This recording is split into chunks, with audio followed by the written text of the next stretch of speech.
Hello friends எல்லாருக்கும் advance happy Deepavali.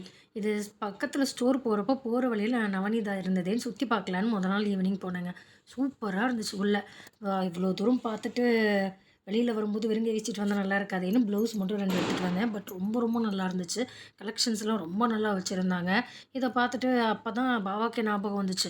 என்னடா நம்ம தீபாவளிக்கு ட்ரெஸ் எடுக்கணும்ல, ஓகே நாளைக்கு கிளம்பலாம் அப்படின்னு ரொம்ப ஜாலியாக காலையில் சீக்கிரம் 6:30க்கெலாம் எழுந்திரிச்சு வெளியே போய் பார்த்தா கிளைமேட் அவ்வளோ அழகாக இருக்குது. காலையிலே நல்லா மழை பெஞ்சு சூப்பராக இருந்துச்சு.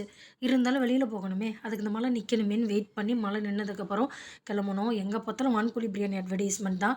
சத்திரத்துக்கு முன்னாடியே கொஞ்சம் தள்ளி பைக்கை நிப்பாட்டிட்டு மலைக்கோட்டைக்கு நடந்து தான் போனோம். ஏன்னா வந்து எடுக்க முடியாதுன்னு. அப்போ கூட ஒன்றும் தெரில. இந்த சாரதாஸுக்கு கூட லைனில் நின்று போகிற அளவுக்கு கூட்டம் வந்துருச்சு. உள்ள கூட்டம் அலமோதுச்சு. கலெக்ஷன்லாம் பயங்கரமாக இருந்துச்சு. ரேட்டும் ரொம்ப அஃபோர்டபுளாக இருந்துச்சு. அங்கெல்லாம் ஒரு சுற்றிட்டு நல்லா சாப்பிட்டுட்டு கிளம்புறதுக்கே ஈவினிங் 4:30க்கு மேலே ஆகிடுச்சுங்க. வீட்டுக்கெல்லாம் போயிட்டு எப்படா அந்த ட்ரெஸ்ஸை பார்ப்போங்கிற மாதிரி இருந்தது. என்ன தான் லைட்டுக்குள்ளே பார்த்தாலும் நம்ம வீட்டில் நம்ம மேலே வச்சு பார்க்குற மாதிரி இருக்குமா. அதனால் என்னென்ன பர்ச்சேஸ் பண்ணியிருக்கேன்னு வாங்க பார்க்கலாம். ஃபஸ்ட்டு பாவாவோடது பார்த்துடலாம். பாவா வந்து 4 டிஷர்ட் எடுத்தாங்க.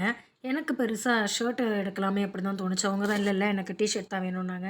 என்றைக்கு நம்ம பேச்சை கேட்டிருக்காங்க இன்றைக்கி கேட்குறதுக்கு. சரி ஓகே உங்கள் விருப்பம் அப்படின்னு நானும் விட்டுட்டேன். அதே தான் நானும் எனக்கு பிடிச்ச மாதிரி தான் நானும் எடுத்துக்கிட்டேன். ஒரு சாரீ எடுத்திருந்தேன். பிளாக் கலர் வித் ரெட்டில். நம்ம வீட்டிலலாம் பிளாக் கலரில் எடுத்தால் எந்த கட்டையால் அடிவிழுவுனே தெரியாது. ஆனால் ஃபர்ஸ்ட் டைம் ஒரு தைரியத்தில் எடுத்திருக்கேன். இல்லை எனக்கு அது வேணும்னு. எனக்கு அந்த கலர் காம்பினேஷன் ரொம்ப பிடிச்சிருந்துச்சு. அதனால் அதே மாதிரி டாப் எடுத்துகிட்டு ஒரு ஜிம்முக்கு எடுத்திருந்தேன். உங்கள் பர்ச்சேஸ்லாம் முடிஞ்சிருச்சான்னு கமெண்ட்டில் சொல்லுங்கள். எல்லாருக்கும் ஹாப்பி தீபாவளி. நெக்ஸ்ட் வீடியோவில் மீட் பண்ணுறேன். பாய்.